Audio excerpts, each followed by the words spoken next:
तो चुनाव से जुड़ी बड़ी खबर सामने आ रही। कटहरी में बीजेपी प्रत्याशी धर्मराज निषाद आगे हैं। दूसरे राउंड में धर्मराज निषाद 1154 वोट से आगे हैं। दूसरे राउंड में धर्मराज निषाद अभी आगे चल रहे हैं। बीजेपी के कैंडिडेट है। दूसरे राउंड में सपा के उम्मीदवार को भी बढ़त मिलती हुई नजर आ रही है। तो ये शुरुआती रुझान है, तस्वीरें बदल जाएगी क्योंकि उपचुनाव की जो तस्वीरें हैं वो 27 के तस्वीरों से मेल खाती हुई नजर आएगी और 27 में किसका दबदबा होगा इसी उपचुनाव के नतीजों से पता चलेगा। तो कटहरी में बीजेपी प्रत्याशी धर्मराज निषाद आगे चल रहे हैं। कटहरी में समाजवादी पार्टी ने भी खूब हुंकार भरी थी, लेकिन नतीजा जिस तरीके से रुझान की तस्वीर आ रही है, अगर नतीजा भी कुछ ऐसा ही होता है तो कटहरी में भाजपा एक बार फिर से बुलंदी पर नजर आएगी।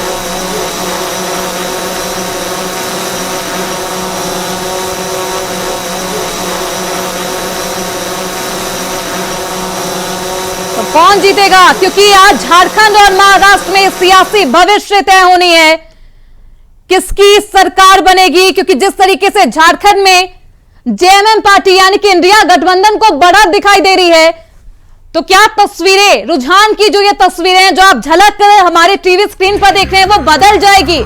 क्योंकि महाराष्ट्र में महायुति अभी बुलंदी पर है, बढ़त में है। रुझान की ये तस्वीरें हैं, नतीजे अभी आने बाकी हैं क्योंकि शुरुआती रुझान है, तस्वीरें बदल सकती है।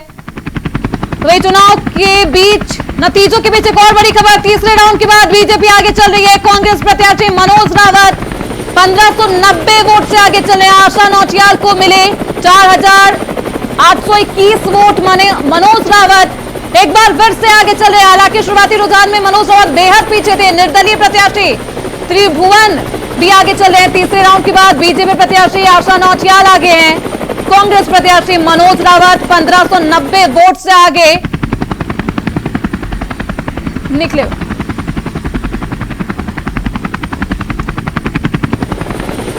तो निर्दलीय प्रत्याशी त्रिभुवन सिंह को मिले हैं वोट। और ये शुरुआती रुझान है। उत्तराखंड की तस्वीर कितनी बदलती है, क्योंकि केदारनाथ उपचुनाव पर सभी की निगाहें टिकी थी। खासतौर पर मैंगलोर और बद्रीनाथ उपचुनाव के जो नतीजे आए, अयोध्या के जो नतीजे आए, बीजेपी के लिए साख और नाक का सवाल है, प्रतिष्ठा का सवाल है। वहीं दूसरी तरफ कांग्रेस की बात करें तो उनके लिए अपनी प्रतिष्ठा और अपनी मजबूती को दिखाने की ये लड़ाई है। और ये दिलचस्प लड़ाई। हमारे साथ हमारे स्टूडियो में राजेंद्र यादव किसान नेता मौजूद है, प्रदेश प्रवक्ता बीजेपी के कुंवर जपेंद्र सिंह हमारे साथ जुड़ चुके हैं, शांति प्रसाद भट्ट हमारे साथ मौजूद है, कांग्रेस के प्रदेश प्रवक्ता हैं, राजनीतिक विश्लेषक के तौर पर हमारे साथ हमारे दिग्गज विश्लेषक भी मौजूद है। आप सभी का बहुत स्वागत है। सबसे पहले मैं जपेंद्र सिंह जी आपके पास ही आना चाहूंगी। रुझान की तस्वीरें आपने देखी है, मनोबल बढ़ा हुआ है या फिर घटा हुआ, क्योंकि रुझान की तस्वीरें लगातार बढ़ती हुई बदलती हुई नजर आ रही है। देखिए, भारतीय जनता पार्टी के प्रत्येक कार्यकर्ता का मनोबल बढ़ा हुआ है, प्रत्याशी का मनोबल बढ़ा हुआ है और उसका कारण है कि वहां की जनता का समर्थन। अभी वहां काउंटिंग चल रही है और इतने थोड़े से फर्क से कोई फर्क पड़ने वाला नहीं है। आप अंतिम दौर में देखेंगे तो भारतीय जनता पार्टी का प्रत्याशी बहुमत के साथ विजयी होकर निकलेगा।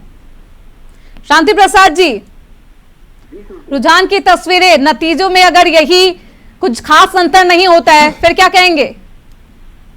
श्रुति जी, हमको केदारनाथ की जनता पर पूरा भरोसा है। अभी ये शुरुआती रुझान है, हमको पूरा भरोसा है कि हम ये चुनाव जीतेंगे। लेकिन जिस तरीके से ताल ठोका गया था शांति प्रसाद जी, मनोज रावत रुझान की शुरुआती तस्वीर में बेहद पीछे नजर आए थे। हाँ, वो शुरुआती रुझान थे। अब जैसे जैसे ये आगे बढ़ते जाएंगे तो फिर आप देखिएगा निश्चित रूप से हम ये चुनाव जीतेंगे, मुझे पूरा भरोसा है। तो क्या दिल घबरा गया था शांति प्रसाद जी, या फिर आत्मविश्वास फिर भी बुलंद था?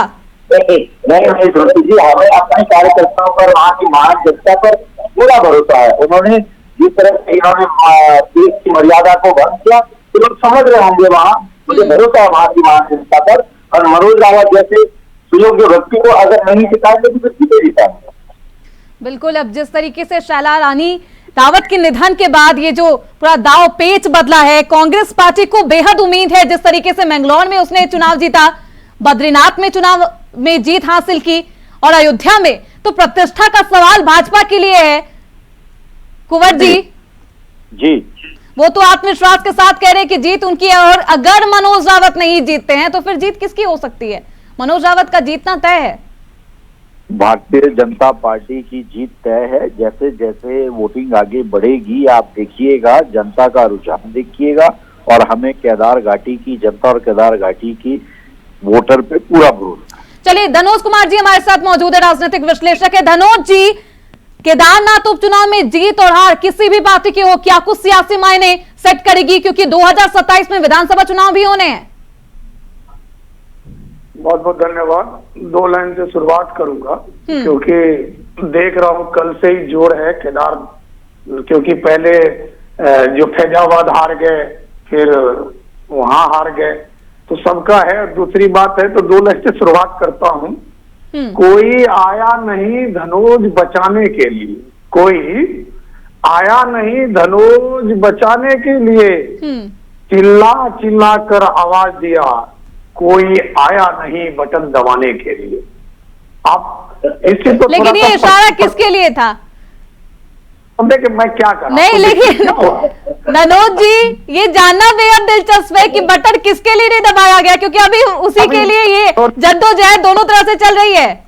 हाँ, मैं वही तो कह रहा हूँ। मेरा देखिए, हमारा जो एक राइटर विश्लेषक का इशारा भी होता है, वो बात अलग है कि हमको कभी कभी प्रवक्ता का तमगा मिल जाता है। हाँ। कभी कभी हम लोगों को लगता है कि हम लोग दिहाड़ी मजदूर है, नहीं समझे, कभी कभी वही लग जाता है। देखिए, सच्चाई बोलना आजकल दिगर की बात है। बात क्या है, जब मैं थोड़ा सा बोल सकता, कांग्रेस पार्टी की जब सरकार थी उस टाइम टूट फूट ज्यादा हुआ, बड़ी मुश्किल से उत्तराखंड में संभला है पार्टी लोग की बात कर रहा हूँ, भाजपा की, क्योंकि देखिए वह मुख्यमंत्री हार जाते हैं।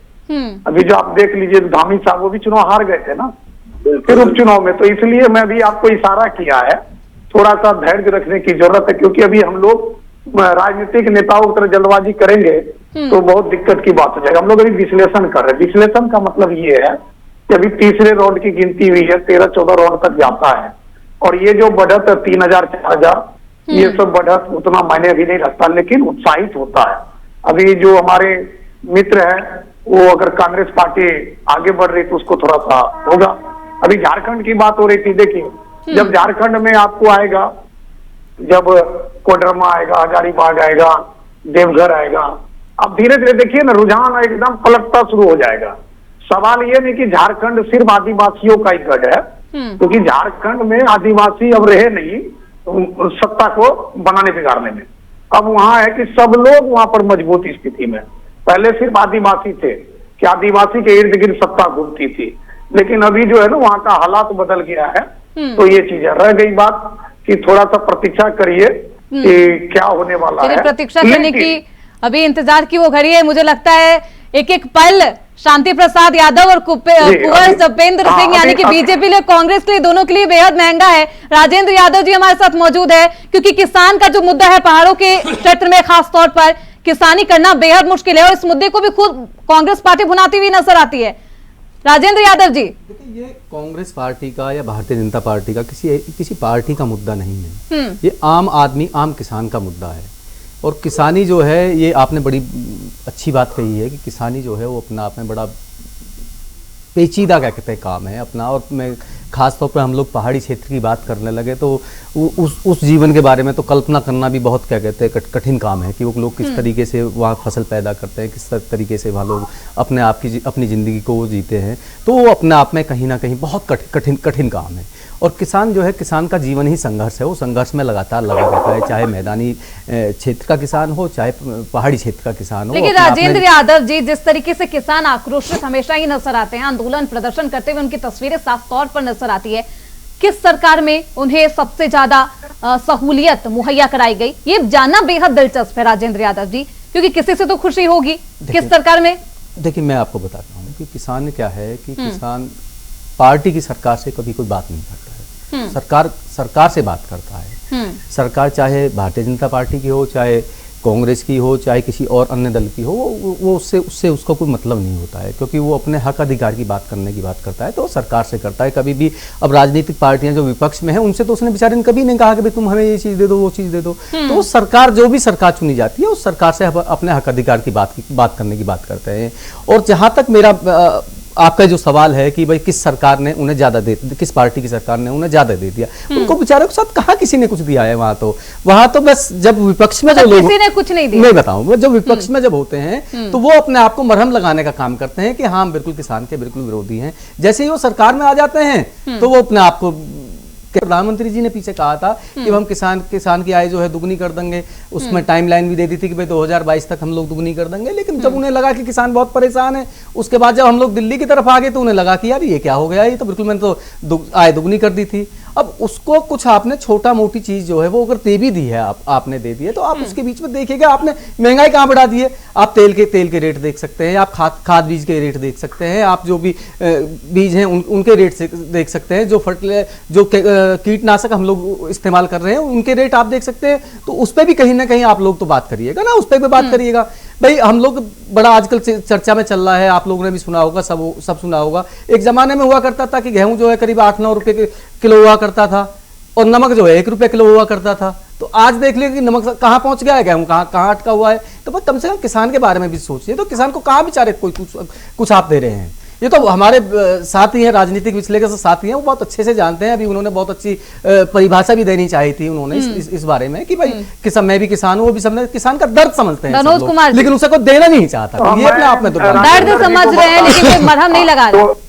अच्छा 2 लाइन क्या देता हूँ राजेंद्र जी के लिए, किसान के लिए, ठीक है। मैं अभी वही लिख रहा था, मर मर कर अन्न उगाता हूँ, इनको समझ में आ जाएगा किसान क्या है हमारे देश की रीढ़ की हड्डी में। बार बार बोलता, बहुत सारे डिबेट में बोला मैं किसान का इसलिए हितैषी क्योंकि मेरा बाप दादा किसान थे। आज मैं पढ़ लिख कर पत्रकार हो गया, लेकिन मैं आज भी अपने आप को किसान ही मानता हूँ। और उस खेतों में अभी डिबेट से उठने के बाद, क्योंकि अभी गोभी का उसमें पानी की बुआई करने जाऊंगा, अभी पानी डालने जाऊंगा, तो मर मर कर अन्न उगाता हूँ, अपने पसीना से खेत की सिंचाई करता हूँ। मर मर कर अन्न उगाता हूँ, अपने पसीना से खेत की सिंचाई करता हूँ। इतना कठिन है डगर खेत की, कितना कठिन है डगर खेत की, पानी भी बहा ले जाती है फसल मेर की, पानी भी बहा ले जाती है फसल मेर की। जो खेती करते हैं, किसानी करते हैं, वो अच्छी तरह जानते हैं कि उनको क्या चाहिए। मैं आपको ये नहीं कहता हूं कि आप मत मांगिए। मैंने कहा ना कि किसान आंदोलन का जो नजरिया है, मैं हमेशा उस पे बात करता हूं कि मैंने उनको भी देखा। राजेंद्र यादव जी, वो नजरिए से ऐतराज है, मांगों पर कोई आपत्ति नहीं जता रहा। देखिए नजरिया क्या है कि जब अपने हक अधिकार की बात करने लगते हैं तो सरकार को चुभने लगता है। जो सरकार के इर्द गिर्द लोग होते हैं तो उनको ज्यादा चुभता है, कि सरकार को इतना नहीं चुभता जितना वो इर्द गिर्द वाले जो लोग होते हैं उनको ज्यादा चुभने लगता है वो सारी चीजें। तो वो मैं उस चीज का तो भाई इलाज किसी के पास है नहीं। दूसरी बात मैं आपके माध्यम से यही कहना चाहूंगा कि भाई ये तो अब किसान जो है वो अपने हक अधिकार की बात जो है करने लगा है। सरकार और सरकार के जो आसपास के लोग हैं जो सरकार के बारे में सोचते हैं कि भाई इससे कुछ चीज़ें हम व्यक्तिगत लाभ ले लें, जैसे मैंने अभी पीछे कुछ चीज़ कही थी, हो सकता है वो धनोज भाई को शायद कुछ गलत लग गई हो, तो मैंने एक चीज़ इनसे कहा था कि भैया कहीं ऐसा तो नहीं भारतीय जनता पार्टी अपने कार्यकर्ताओं को या अपने चाहने वालों को अलग से एक राशन कार्ड दे रही हो जिसमें गेहूँ सस्ता मिल रहा हो, तेल सस्ता मिल रहा हो, बहुत सारी चीजें सस्ती मिल रही हो, तो उसका इलाज तो देखो कह नहीं सकते, क्योंकि जो किसान जो अपनी लड़ाई लड़ रहा है, राशन कार्ड तो सभी को मिल रहा है जनता को। नहीं, वो एक अलग से राशन कार्ड की बात है। अच्छा, स्पेशल राशन कार्ड। हाँ, स्पेशल राशन कार्ड है जो भारतीय जनता पार्टी वाले। चलिए मैं शांति प्रसाद जी के पास जाऊंगी, लेकिन इसका जवाब दे दीजिए। नहीं, मैं राजेंद्र भाई को बता देता हूँ, सुनिए ना, इनके सबसे बड़े नेता राकेश टिकैत, उनसे पूछ लीजिएगा डॉक्टर धनोज कुमार कौन है। मेरे बहुत अच्छे उनसे संबंध है, ठीक। जब भी वो किसी मंच पर होते तो मैं भी उनके साथ होता हूँ। मेरी देखिए मैंने क्या कहा, मैंने क्या कहा, मैं राजेंद्र भाई सुनिए ना, सुन तो लीजिए। मैं आपके लिए नहीं कह रहा, मैं किसान, मैंने क्या कहा, आपके लिए मैं किसान के ऊपर बोलता हूँ, किसान के ऊपर लिखता हूँ, इस देश का कोई भी कभी कोई भी राइटर डॉक्टर धनोज कुमार को जानता है कि संवेदना की बात करता है। मैं आज फिर इस इंडिया वॉइस के प्लेटफॉर्म से कहता हूं कि आपको कोई अधिकार नहीं दिया है कि अपने अधिकार के लिए आप दूसरे का अधिकार को बंधक बना दें। आप धरना प्रदर्शन करिए, मैंने कहा, लेकिन तलवार लेकर हाथ में नंगी तलवार लेकर आपसे दूर भागना चाहता हूं। अरे हम तो सब अपने अधिकार की बात नहीं कर रहे यार, ये तो किसान है, ये तो पूरी देश की बात कर रहा है। हम उसकी बात कर रहे हैं कि जो देश के आम आदमी की थाली सुखड़ती जा रही है, हम तो उसकी भी लड़ाई लड़ रहे हैं। किस आदमी ने बताओ, एक बात हो कि 13 महीने का आंदोलन दिल्ली में चला, आम आदमी ने विरोध किया क्या? आम आदमी ने कहा अरे हमने तो सबको रास्ता दिया भाईजान आने के लिए। कैसी बात कर रहे हैं आप गाजीपुर बॉर्डर की बात करिएगा, कितना आदमी, लाखों आदमी इधर से उधर जाता था रोजाना। आप सिंधु बॉर्डर की बात करिएगा, इधर इंडस्ट्री थी, इधर रेजिडेंस था, कितने लाख आदमी जाते थे।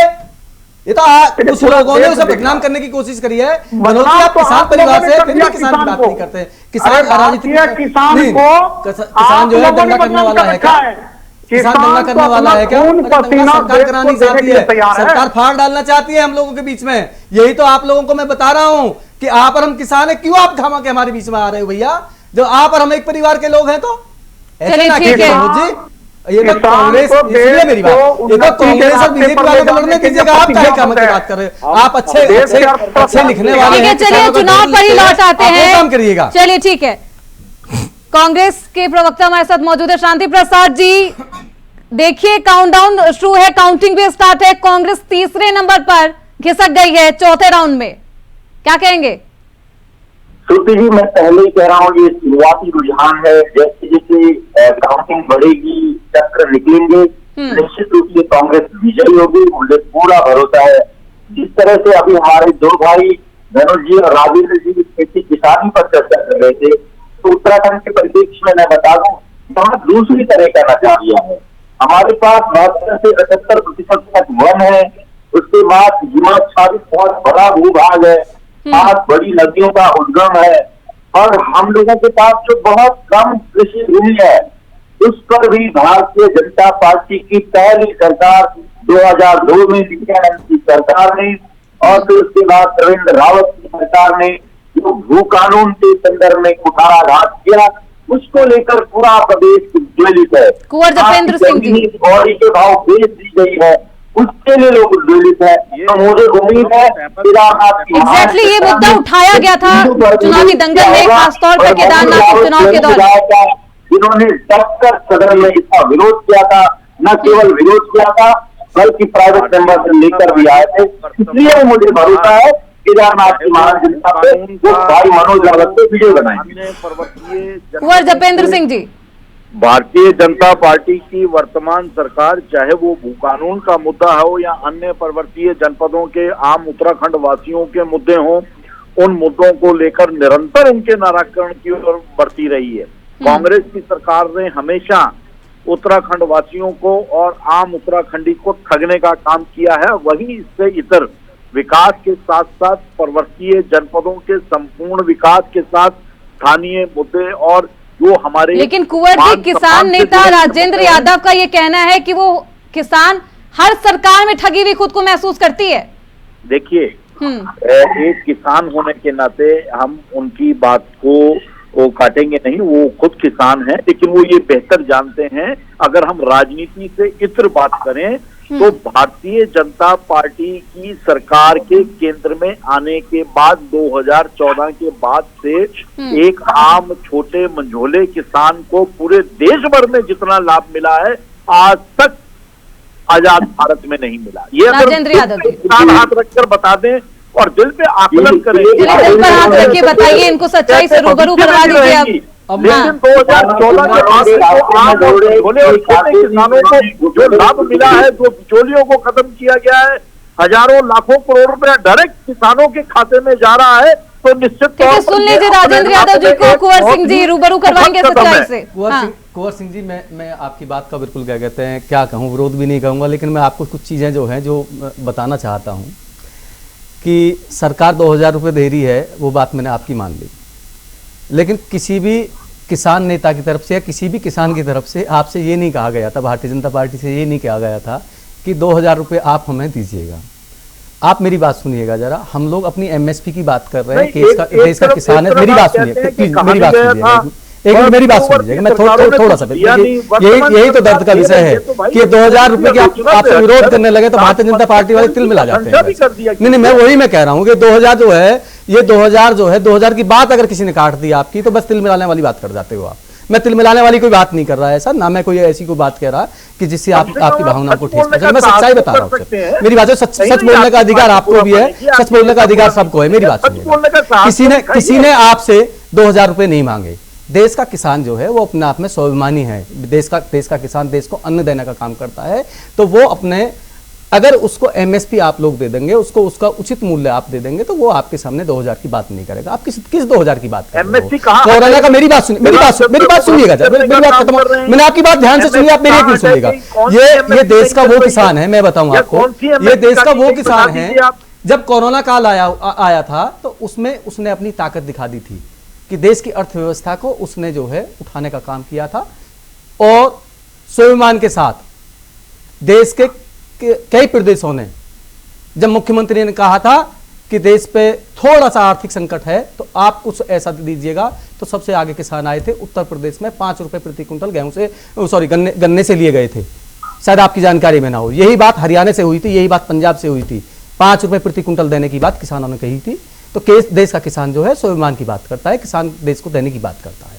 सिर्फ 2000 रुपए की बात, जिस 2000 रुपए की आप बात करते हैं, उसमें आप किसान को उलझाना चाह रहे हैं कि देश का किसान जो है उलझा रहा है। उसी तरीके से मैं बात करना, मेरी बात सुनिए, उसी तरीके से मैं बात करना, आप देश के नौजवान की बात करिएगा, आप नौकरी की बात करिएगा, उसको रोजगार देने की बात करिएगा, आप उसको, मेरी बात सुनिएगा, बेरोजगार भत्ते देने की बात आपने कही, हम लोगों ने उसका भी विरोध किया था कि देश के उस वर्ग को जो अभी कॉलेज से, स्कूल से पास आउट हुआ है, वो देख रहा है, आप उसको गुलाम बनाना चाह रहे हैं 1000 रुपए देकर। ये देश का दुर्भाग्य है। मैं इस चीज पर आप लोगों, नहीं, ये बहस बिल्कुल बहस का मुद्दा है, लेकिन इसमें मेरी बात सुनिए, देश के भविष्य का मुद्दा है, तो इसमें आवाज जो है वो उस तरीके से करो कि अपनी बात को आगे बढ़ाने के लिए। नहीं, मैं बिल्कुल आगे बढ़ाने की बात कर रहा हूँ। आप देश के उस वर्ग को जो स्कूल छोड़ के आ रहा है, उसको आप बेरोजगार भत्ता देने की बात कर रहे हैं, लेकिन आप उसको रोजगार देने की बात नहीं कर रहे हैं। देश का किसान एमएसपी मांग रहा है, अपने हक अधिकार की बात कर रहे हैं, आप उसको 2000 रुपए में उलझा रहे हैं। मैं मानता हूँ कि 2000 रुपए आप दे रहे हैं, हम लोगों ने स्वागत किया उस बात का, आप लोगों ने दिया, क्योंकि जो देश का बिल्कुल निचला तबके का किसान है उसको आपने किया है, मैं उसको मानता हूँ। लेकिन आप लोग भी मानिए, ये 2000 रुपए जो है वो आप क्या कहते हैं, देश के आम आदमी के साथ, देश के किसान। चलिए, इसी बीच एक और बड़ी खबर सामने आ गई है। चुनाव के रुझान लगातार सामने आ रहे हैं, और देखिए कितनी तस्वीरें बदल गई केदारनाथ उपचुनाव के रिजल्ट को लेकर। ये बड़ी जानकारी, केदारनाथ में चौथे राउंड की गिनती अब कंप्लीट हो चुकी है। बीजेपी के आशा नौटियाल 1800 से ज्यादा वोटों से आगे है। बीजेपी प्रत्याशी आशा नौटियाल को मिले 6765 वोट। निर्दलीय त्रिभुवन चौहान को 4912 वोट मिले हैं। तो कांग्रेस के मनोज रावत पीछे अभी भी लगातार बने हुए हैं, 4376 वोट पर त्रिभुवन मनोज रावत है, माफ करिएगा। शांति प्रसाद जी,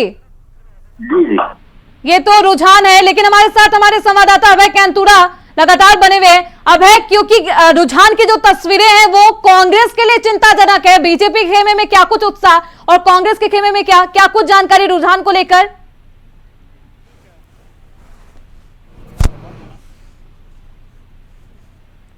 अभय, आपको आवाज आ रही है? अभय, रुझान की क्या कुछ तस्वीरें, अभी तक क्या कुछ जानकारी निकलकर सामने आई है? बिल्कुल, केदारनाथ की अगर हम बात करें तो केदारनाथ में इस समय जो तस्वीर है वो तस्वीर स्पष्ट होती हुई नजर आ रही है, जिसमें भाजपा प्रत्याशी आशा नौटियाल अपने सभी निकटतम जो प्रतिद्वंदी है उनसे 2811 वोटों से आगे यहाँ पर चल रही है। ये 6 राउंड की मतगणना अभी तक यहाँ पर कंप्लीट हो चुकी है। 6 राउंड में जिस प्रकार से भाजपा प्रत्याशी ने लीड बनाई है, ये सीधे तौर पर इस बात की ओर इशारा कर रहा है कि भाजपा जो जीत का दावा कर रही थी, उस जीत की ओर अग्रसर होती हुई भाजपा यहाँ पर दिख रही है। कांग्रेस के लिए सबसे बड़ा चिंता का विषय यह रहा है कि जो निर्दलीय प्रत्याशी थे त्रिभुवन, वो उनके वोट काटते हुए नजर आ रहे हैं, और अभी तक के यानी कि 6 राउंड में से कह सकते हैं कि 4 राउंड दूसरे नंबर पर निर्दलीय प्रत्याशी त्रिभुवन सिंह यहाँ पर रहे हैं। और जिस प्रकार से इस समय दूसरा तीसरे नंबर की फाइट निर्दलीय और कांग्रेस के बीच में नजर आ रही है, तो ऐसे में समझा जा सकता है कि आने वाले सिर्फ 3 से 4 राउंड जो और होंगे तो स्थिति पूरी तरीके से यहाँ पर साफ हो जाएगी। और जिस प्रकार से भाजपा प्रत्याशी लीड ले रही है, तो ऐसे में समझा जा सकता है कि भाजपा का जीत का दावा भी पुष्ट होता हुआ नजर आ रहा है। जो हैरान करने वाली तस्वीर है, त्रिभुवन सिंह आगे चल रहे हैं कांग्रेस से भी, आखिर वजह क्या है? बिल्कुल, अभी तक ये समझा जा सकता है कि जो 6 राउंड की जो मतगणना सामने आई, जिसमें अभी तक स्थितियां जो निकल कर सामने आई, उसमें अब जाकर कांग्रेस के प्रत्याशी ने 6वें राउंड में कांग्रेस के प्रत्याशी अपने निर्दलीय प्रत्याशी से मात्र 90 वोट आगे निकलकर यहाँ पर सामने आ पाए हैं। त्रिभुवन जिस प्रकार से वोट काटते हुए नजर आ रहे हैं, यहाँ पर वोट की लीड लेते हुए नजर आ रहे हैं, तो ऐसा समझा जा सकता है कि कांग्रेस का मुकाबला पहले से नहीं बल्कि दूसरे तीसरे नंबर के लिए यहाँ पर हो रहा है और निर्दलीय प्रत्याशियों के साथ उसका मुकाबला यहाँ पर चल रहा है। 2022 की अगर हम तस्वीर की बात करें, तब भी कांग्रेस के प्रत्याशी तीसरे नंबर पर यहाँ पर मौजूद रहे थे, जो मनोज रावत भी उस समय चुनाव मैदान में थे। और अभी भी स्थिति वही यहाँ पर नजर आ रही है। 2022 की तस्वीर और 2024 की तस्वीर कुछ खास अंतर नजर नहीं आ रहा अभी तक के रुझानों में। श्रुति जी, मैंने कहा ना, ये शुरुआती रुझान है, अभी तीसरे चौथे राउंड की मतगणना है, अभी 14 राउंड होने हैं। अब देखिए, हमें तो पूरा भरोसा है, हम बहुत एकता के साथ, शिद्दत के साथ, जन मुद्दों के साथ चुनाव लड़े हैं।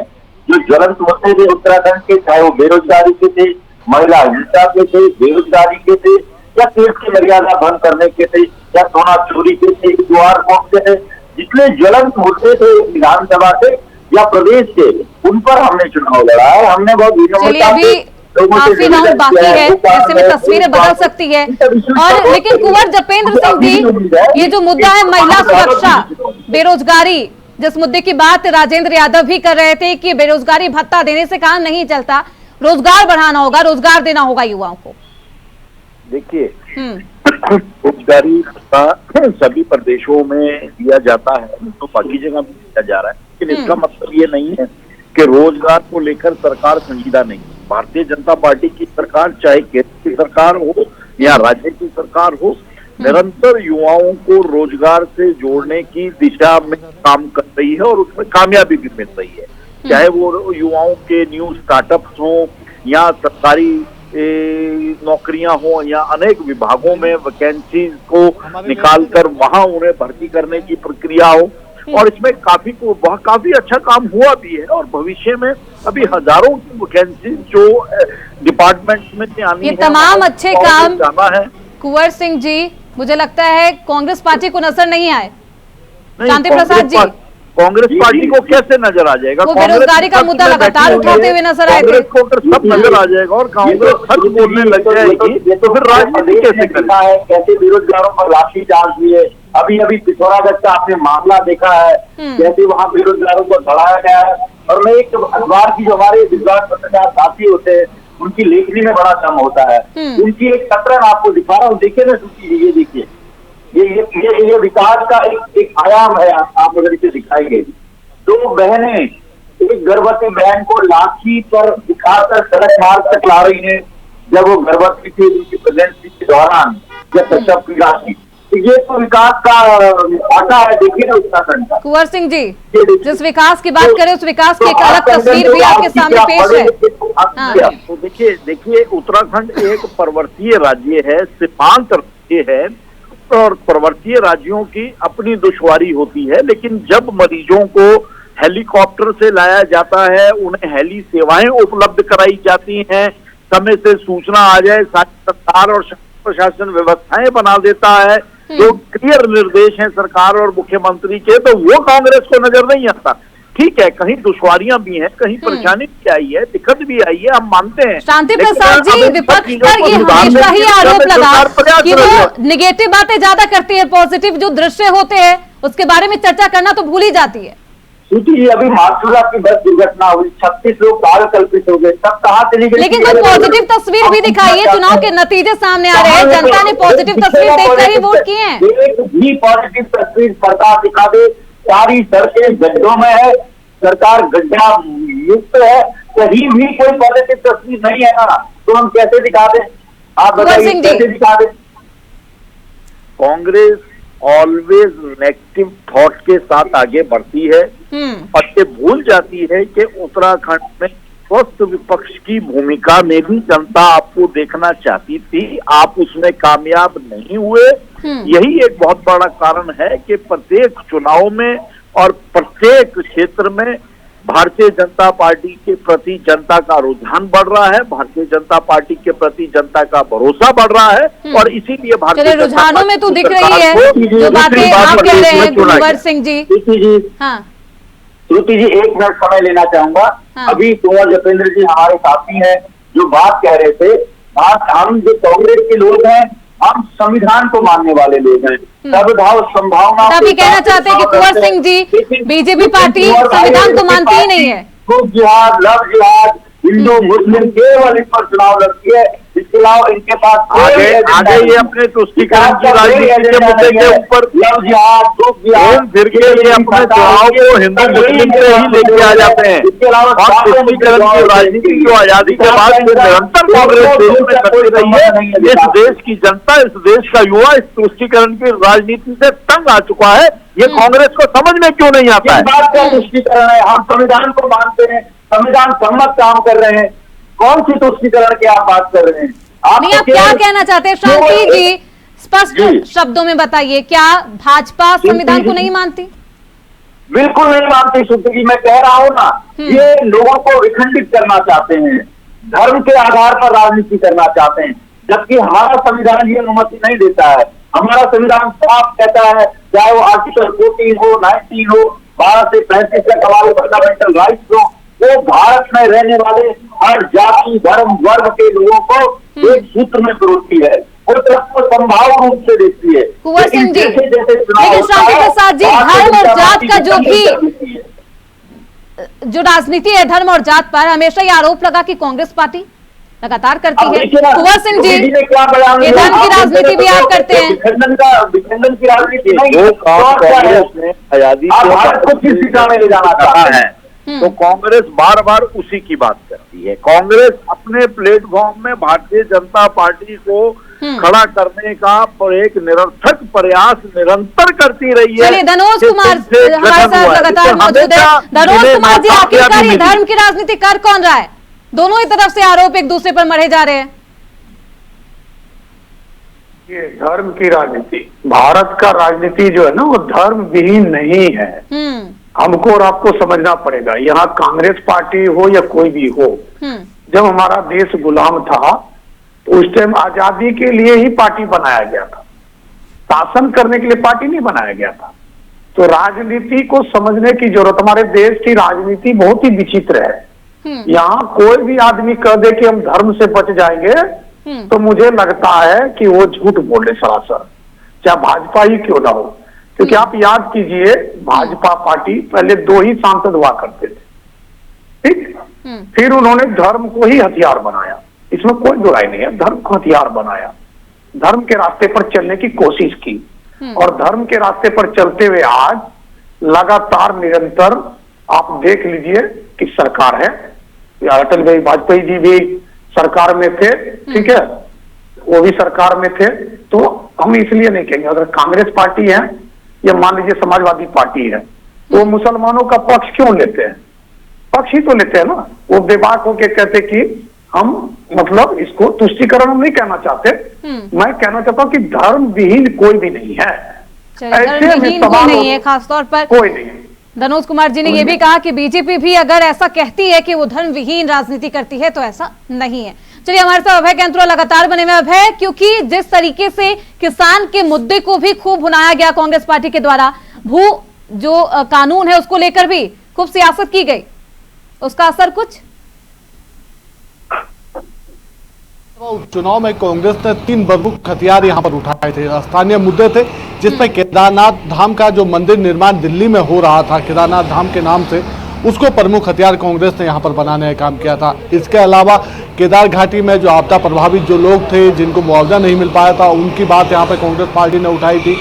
केदारनाथ धाम में जो यात्रा से जुड़े हुए जो विषय थे, उनको उठाने का काम कांग्रेस पार्टी की तरफ से यहाँ पर किया गया था।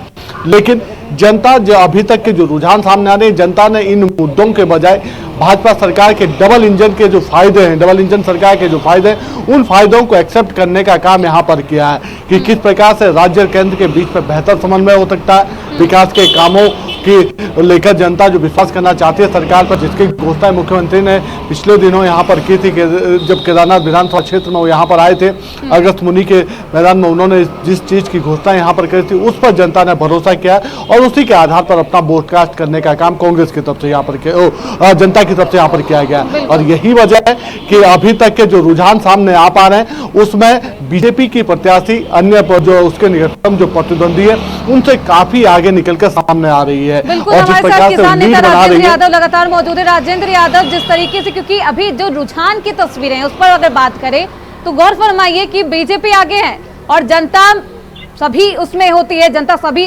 शामिल होती है, तो यानी कि किसान वोट भी भाजपा के ही खेमे में जाता हुआ नजर आ रहा है। राजेंद्र यादव जी, वही बात मैं आपसे कह रहा हूँ कि किसान जो है, ये किसान नेता या किसान संगठन जो है वो किसी पार्टी के पक्ष में जाके ये तो कह नहीं रहे कि आप इसे वोट दे दो। वोट के समय तो हम किसी से कहते ही नहीं कि आप किसी को वोट दो या मत दो। हम लोग अपने अधिकार अलग रखते हैं और सरकार अपना अलग होती है, विपक्ष जो है अपना अलग होती है। आप जिसको जिस तरीके से अपने हिसाब से आप किसी को कन्विंस कर लेते हैं तो उसमें हमें क्या। अब दिक्कत क्या होती है कि भारतीय तो जनता किसानों को कन्विंस करने में राजेंद्र यादव जी जी भाजपा सफल रही, ये मानूं? देखिए, अभी तो रुझान है, मैं ये कह रहा हूँ कि अभी तो रुझान है। अभी इतना जल्दी कहना मेरे ख्याल से बहुत जल्दबाजी हो जाएगी अगर इतनी जल्दीबाजी से कह दिया। दूसरी बात ये है कि अभी हमारे साथी हैं जो संवाददाता हैं अपने, उन्होंने एक बात बहुत बड़ी अच्छी बात कही थी। देखिए कि कांग्रेस पार्टी ने एक मुद्दा उठाया था, जो आपदा वाला मुद्दा उठाया था कि उनको आप लोगों ने मुआवजा नहीं दिया। तो ये अपने आप में मैं सोचता हूँ कि इन्होंने अपने पैर काटने के काम खुद से किए हैं, क्योंकि वो जो समय था, वो समय किस सरकार में था वो सब लोग जानते हैं कि आप लोगों ने उस समय तो ऐसा विशेष कुछ कर नहीं पाए थे उस समय। तो आज जो है उसको आपकी उन घावों को आप जिंदा करने का काम शांति प्रसाद जी काम कर रहे हैं। ये अपने आप में कहीं ना कहीं राजेंद्र यादव, मैं एक मिनट में अपनी बात करता हूँ। दूसरी बात क्या है कि होता क्या है कि ठीकरा फोड़ने के लिए चाहे सत्ता पक्ष हो चाहे विपक्ष हो, वो किसानों के ऊपर ठीकरा क्यों फोड़ते हो आप लोग? भाई हम अपने हक अधिकार की बात अलग से करते हैं तो हमें अलग से रहने दो। आप लोग हमें सत्ता विपक्ष में मत जोड़िएगा, हम लोगों को अलग से काम करने दीजिएगा। शांति प्रसाद जी, 2012 में आपदा का दंड उत्तराखंड ने झेला केदार घाटी में, तब कांग्रेस की सरकार, हरीश रावत जी की सरकार ने 2 वर्ष के कालखंड में पूरी केदार घाटी को विस्थापन का बहुत अच्छा काम किया। भारतीय जनता पार्टी की तत्कालीन firebrand leader Uma Bharti ji दौरे पर आई और उन्होंने कहा कि हरीश रावत की सरकार ने बहुत शानदार काम किया है, ये ऑन रिकॉर्ड है, मैं ऐसे ही नहीं कह रहा हूँ। और हमने जिस मुआवजे की बात की है, इस चुनाव से पहले, चाहे वो चुपता का इलाका हो या अन्य इलाके। ये चुनावी रुझानों के बीच एक और बड़ी खबर हम आपको बता देते हैं। केदारनाथ उपचुनाव को लेकर ये बड़ी खबर सामने आ रही है। रिजल्ट को लेकर केदारनाथ में चौथे राउंड की जो गिनती है वो कंप्लीट हो चुकी है। बीजेपी के आशा नौटियाल लगातार आगे नजर आ रही है। बीजेपी प्रत्याशी आशा नौटियाल को 6,765 वोट मिले हैं। त्रिभुवन सिंह और कांग्रेस के प्रत्याशी मनोज रावत के बीच कांटे की टक्कर है। क्या कुछ अपडेट अब है, क्योंकि लगातार अब बने हुए हैं रुझानों की तस्वीर, देखिए लगातार बदल रही है अब है। देखिए, अभी तक की जो रिपोर्ट सामने आ पा रही है, जो रुझान या कहें जो अभी तक की जो मतगणना यहाँ पर कंप्लीट हुई है, 6 राउंड की मतगणना यहाँ पर कंप्लीट हो चुकी है। 14 टेबल यहाँ पर मतगणना के लिए लगाए गए हैं और 13 राउंड की मतगणना यहाँ पर होनी है। 13 राउंड में से 6 राउंड कंप्लीट यहाँ पर हो चुके हैं। 6 राउंड में अगर अभी हम बात करें तो जो भाजपा की प्रत्याशी है वो 2861 वोटों से अभी तक आगे चल रही है, यानी 2861 वोटों से भाजपा की प्रत्याशी अपने निकटतम प्रतिद्वंदियों से आगे चल रही है। भाजपा प्रत्याशी को कुल 10,153 वोट अभी तक यहाँ पर प्राप्त हुए। दूसरे नंबर पर कांग्रेस के जो प्रत्याशी मनोज रावत, वो यहाँ पर बने हुए हैं। 7,292 वोट उन्हें अब तक यहाँ पर प्राप्त हो चुके हैं। तीसरे नंबर पर यहाँ पर कह सकते हैं कि जो निर्दलीय प्रत्याशी है त्रिभुवन सिंह, वो यहाँ पर बने हुए हैं। 7,190 वोट उन्हें यहाँ पर मिले हैं। और जिस प्रकार से ये लड़ाई नजर आ रही है, तो ये पहले जो मुकाबला था, जब ये कह सकते हैं कि जब मतगणना शुरू हुई थी तो सीधा मुकाबला भाजपा और कांग्रेस के बीच में नजर आ रहा था, लेकिन अभी तक भाजपा प्रत्याशी ने जिस प्रकार से लीड बनाने का काम किया, करती है कि मोदी जी के हाथों में देश सुरक्षित है, योगी जी के हाथों में उत्तर प्रदेश सुरक्षित है, भारतीय जनता पार्टी की नीतियों में भारत सुरक्षित है, हमारा राष्ट्र मजबूत हो रहा है, तो जनता भी महसूस करती है कि मुझे सबके साथ सबका विकास की नीति पर ही काम करना चाहिए, राष्ट्र के लिए वोट करना चाहिए। आप सब देख रहे हैं स्वयं, बहुत ऐसे मतदाता हैं जो भारतीय जनता पार्टी को वोट नहीं देते थे, आज दिखाई दे रहे हैं कि हमको वोट दे रहे हैं। मंत्री जी, कुंदरकी जैसी सीट पर भारतीय जनता पार्टी आगे चल रही है, जहां पर 31 साल से, और साथ में कटहरी सीट ऐसी है जहां पर लगभग 27-28 साल से भारतीय जनता पार्टी का कमल नहीं खिला है। क्या लगता है इस बार इतिहास बनेगा? बिल्कुल इतिहास बनेगा, इतिहास तो बन ही रहा है। लगातार भारतीय जनता पार्टी लोकसभा विधानसभाओं में जनता की सेवा के बलबूते पर आज की तारीख में आशीर्वाद जनता का पा रही है, और लोग गुमराह करके भी आशीर्वाद नहीं पा रहे हैं, धोखा करके भी नहीं पा रहे हैं। हमने देखा है कि विगत लोकसभा के चुनाव में लोगों ने धोखा दिया, खटाखट के नाम पर, संविधान के नाम पर, आरक्षण के नाम पर, चाहे उत्तर प्रदेश में हो और चाहे विगत विधानसभा के चुनाव में महाराष्ट्र में जो उद्धव ठाकरे ने भारतीय जनता पार्टी के साथ किया है। जनता चुपचाप सुन रही थी, और जैसे अवसर आया जनता ने कसके उस अन्याय के खिलाफ अपनी ताकत को दिखा दिया, और उद्धव ठाकरे के वो डिवाइड एंड रूल अथवा वो धोखेबाजी वाले स्टेप को मजबूती से नकार दिया है। वैसे उत्तर प्रदेश में भी जिन लोगों ने धोखा किया उनको परिणाम जनता दिखा रही है। करहल और सीसामऊ में क्या ऐसा हुआ कि वहां सिस्टम बन नहीं पाया, वहां पर भी समाजवादी पार्टी आगे चली? मुझे नहीं लगता है कि अभी समय है, और आप देखेंगे करहल और सीसामऊ भी भारतीय जनता पार्टी जीतेगी। प्रियंका गांधी चुनाव लड़ रही थी वायनाड से, पहला चुनाव लड़ रही हैं, वहां पर वो आगे चल रही हैं, इस पर आपका? मुझे नहीं लगता कि प्रियंका गांधी को वहां की जनता समर्थन करेगी, और अभी आने वाला वक्त बताएगा। वैसे प्रियंका गांधी तो पहले ही हार मान चुकी हैं। अगर उन्होंने अपना जन्म स्थान, कर्म स्थान सब कुछ छोड़ करके कहीं चली गई, तो इससे महसूस होता है कि उन्होंने तो पहले ही हार मान लिया था कि हम यहां से नहीं जीतेंगे, और जहां से जीतने की संभावनाएं उनको महसूस होती थी वहां गई हैं। मैं शुभकामनाएं देता हूं प्रियंका गांधी को। मेरी कोई व्यक्तिगत लड़ाई नहीं है, लेकिन इसमें कोई संदेह नहीं कि प्रियंका गांधी ने उत्तर प्रदेश को छोड़ करके, जहां से उन्होंने कहा था मैं लड़की हूं, लड़ सकती हूं, यहां नहीं लड़ पाई हैं। जहां उन्हें लड़ना चाहिए था, जहां लड़ने का उन्होंने आह्वान किया, वहां नहीं लड़ पाई, इसलिए प्रियंका गांधी तो हार पहले ही चुकी है। क्या लगता है कि महाराष्ट्र और उत्तर प्रदेश में जिस तरीके से कांग्रेस का हाल होगा, यहाँ पर तो चुनाव मैदान में भी नहीं कूद पाई थी, प्रियंका अगर जीतती हैं तो प्रियंका के जीत के साथ कांग्रेस को लड्डू खाने का मौका मिल जाएगा? मुझे नहीं लगता कि जनता का रुख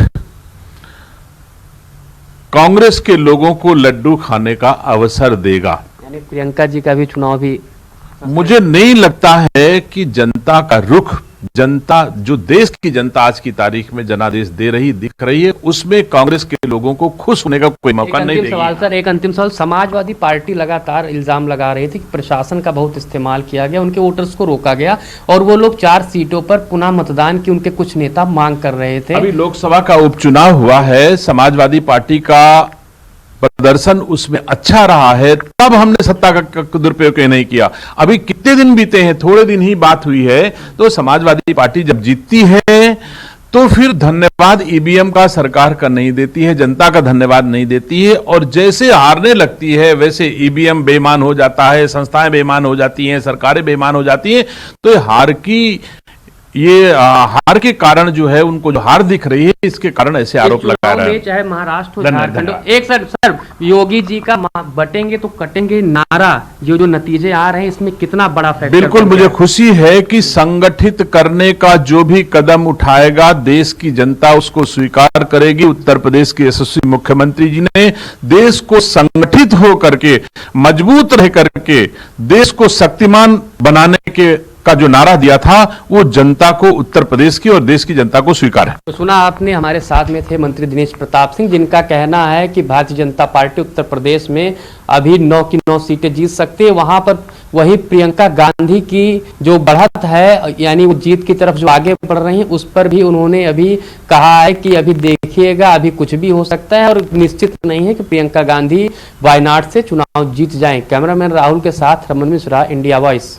तो देश की सियासत का ये सुपर शनिवार है, यानी कि अभी भी किसकी बनेगी सरकार, लोगों के मन में सवाल बरकरार है। सीधे मेहमानों की तरफ रुख करते हैं। हमारे साथ हमारे दिग्गज और खास मेहमान लगातार बने हुए और चुनाव को लेकर ये पल पल की अपडेट इंडिया वॉइस की टीम आप तक पहुंचा रही है। लेकिन सबसे पहले अब कुंवर जपेंद्र सिंह जी, अयोध्या में मिली हार के बाद केदारनाथ में अगर जीत मिलती है तो यह संजीवनी होगी भाजपा के लिए।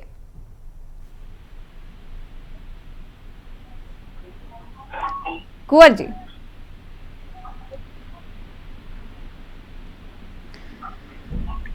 धनोज कुमार जी, संजीवनी किसके लिए होगी? क्योंकि अयोध्या में जिस तरीके से हार मिली, उसके बाद बद्रीनाथ, मैंगलोर, ये तीनों जो चुनावी रास्ते हैं या जो सियासी देश की सियासत में बेहद अहम भूमिका जो क्षेत्र निभाते हैं, भाजपा उसे हार चुकी है।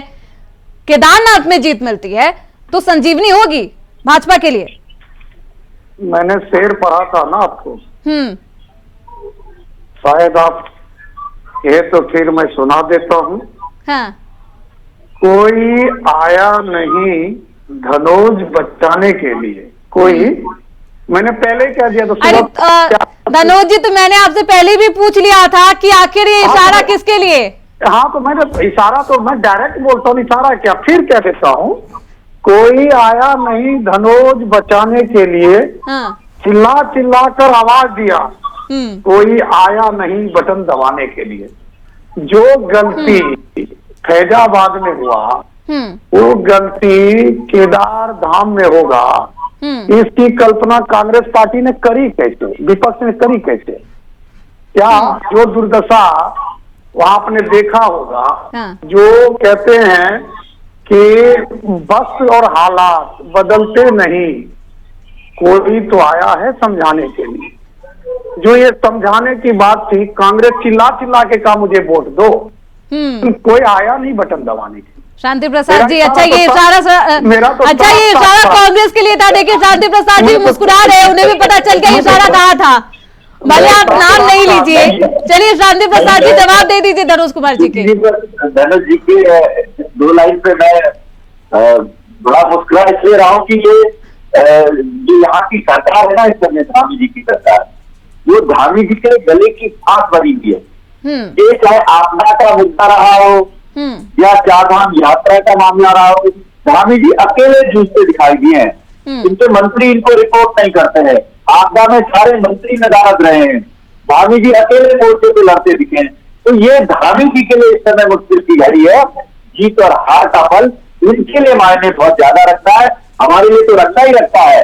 हम तो एकजुटता के साथ चुनाव लड़े हैं और ये चुनाव हमारे लिए एक बहुत मील का पत्थर भी साबित होने जा रहा है। जी मैं बता दूं आपको, हमारी सारी लीडरशिप यूनाइट होकर वहां के एक एक पगडंडी को नाप रही थी।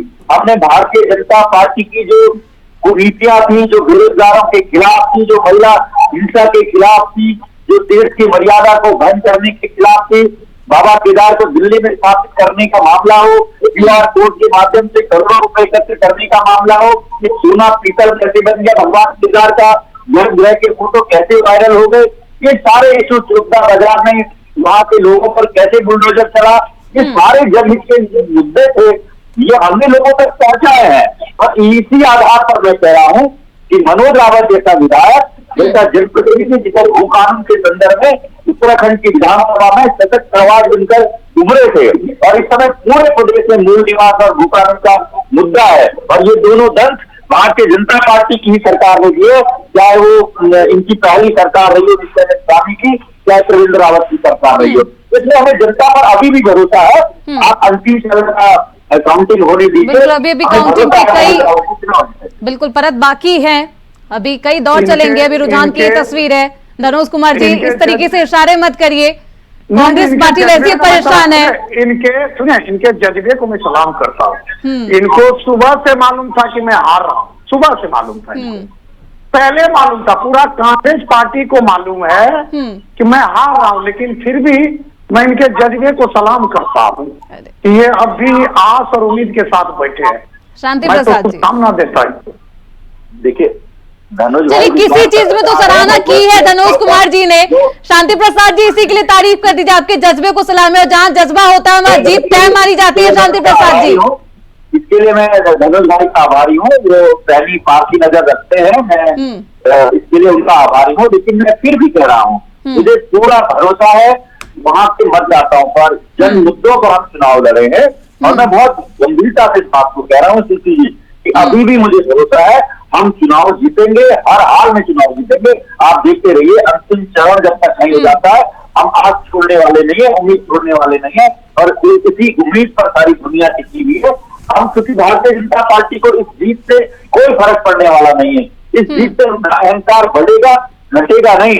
उनकी सरकार पर कोई फर्क नहीं पड़ रहा है। यहाँ बहुमत की सरकार है, 7-8 साल से उनकी सरकार है, केंद्र में 10 साल से मोदी जी की सरकार है, इसलिए इस जीत से उन पर कोई फर्क नहीं पड़ने वाला है। हाँ, फर्क पड़ेगा तो उनके अहंकार में पड़ेगा, जनता के जन मुद्दों को दबाने पर पड़ेगा। ये मेरा कहना है। अगर कांग्रेस ये चुनाव जीत रही है, जीतती है, तो जन मुद्दे प्रखरता से दिखेंगे। मनोज कुमार जी, दबाव बनाएंगे, अब तो एक और बट की स्थिति में शांति प्रसाद जी नजर आ रहे हैं। अगर जीत जाते हैं तो भारतीय जनता पार्टी के अहंकार में और भी बुलंदी आ जाएगी। दोनों बात खुद कह दी है शांति प्रसाद जी आपने तो बात। ये उनका अपना धर्म है, राजनीतिक धर्म है उनका, जिस दल से जुड़े हुए हैं ना, धर्म है। देखिए, सवाल है कि 2024 अभी ज्यादा दूर नहीं गया है। 2024 कांग्रेस 8500 रुपया दे रहे थे, इनको कम से कम 17,000 बोलना चाहिए। इस बार जीतूंगा तो 17,000 होगा। मैं वो नहीं कह रहा। जो गलती फैजाबाद में हुआ, उस गलती की उम्मीद अब ये कैसे सोच रहे, मुझे तो ये बात समझ में नहीं आ रही। फैजाबाद ये लोग नहीं बोलते हैं। अब देश माननीय हो गए अब देश पासी जी प्रसाद जो है, वो वहां के सांसद, वो जय श्री राम नहीं बोलते। पूरा देश इस बात को जान रहे हैं कि जो हाल वहां हुआ फैजाबाद में, जिसको अयोध्या बोलते हैं, वो गलती केदार धाम या केदार धाम विधानसभा के लोग कर दे, ये उम्मीद कैसे इन लोगों ने पाल लिया? शांति प्रसाद जी बता दीजिए ये उम्मीद कैसे पाल लिया, बताइए कैसे पाल? धनुष जी, हमने और सीपी जी ये उम्मीद इसलिए पाली है कि भगवान केदार यहाँ का बहुत प्रसिद्ध धाम है। हम केदार खंड के लोग हैं, और हम जब सुबह प्रातः उठते हैं ना, तो हम सबसे पहले भगवान केदार को ही दंडवत प्रणाम करते हैं। और हम केदार खंड के लोग और केदारी भाई इस विधानसभा की, तो सब इस बात को जानते हैं कि इस केदार की मर्यादा, जो तीर्थ की मर्यादा है, उसको भंग करने का काम करोड़ों हिंदुओं की आस्था पर गहरा आघात अगर किसी ने पहुंचाया है तो वो भारतीय जनता पार्टी ने पहुंचाया, और इनके मुखिया ने पहुंचाया, मुख्यमंत्री ने पहुंचाया। मुझे कोई हर्ज नहीं इस बात से कहने से। इनके सांसद अल्मोड़ा से सांसद है अजय टम्टा, ये सारे लोग दिल्ली में केदार जी के किला ले जाकर वहां शिलान्यास कर रहे थे। तो लोग उस समय उद्वेलित थे यहाँ, ये हो क्या रहा है? भगवान केदार अब दिल्ली में भी विराजमान होंगे, क्यों लोग फिर केदार घाटी में आएंगे केदार के दर्शन करने? इन्होंने कहा आइए आप दिल्ली में दर्शन कीजिए। तो इस तरह का काम अगर ऐसी पार्टी करती है जो कहती है कि हम हिंदुओं के झंडा बजा रहे हैं, जो स्वयं वो अपने को मान रहे हैं, तो इसलिए हम ये हमारे आधार है कहने के। तो अभी राजेंद्र यादव जी, तमाम मुद्दों पर आखिरकार जनता ने वोट किया, सही बात है शांति प्रसाद जी, बोलेंगे नहीं क्या? बिल्कुल बोलेंगे आप, और जनता वोट भी दे चुकी है, अब जनादेश भी आएगा। राजेंद्र यादव जी, किसान का जो मुद्दा है वो भी बेहद ज्वलनशील मुद्दा है और बेहद संवेदनशील। इस मुद्दे को कांग्रेस पार्टी के द्वारा खूब बनाया गया, लेकिन फायदा मिलता हुआ कांग्रेस पार्टी को अभी के रुझानों में, मैं साफ कर देती हूं, नजर नहीं आ रहा।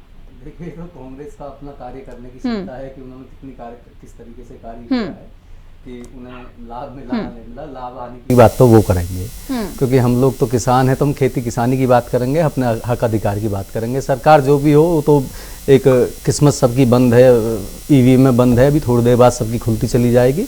जिसकी भी सरकार आएगी उससे जो है देश का किसान जो है लड़ने का काम करेगा, अपना हक अधिकार लेने का काम करेगा।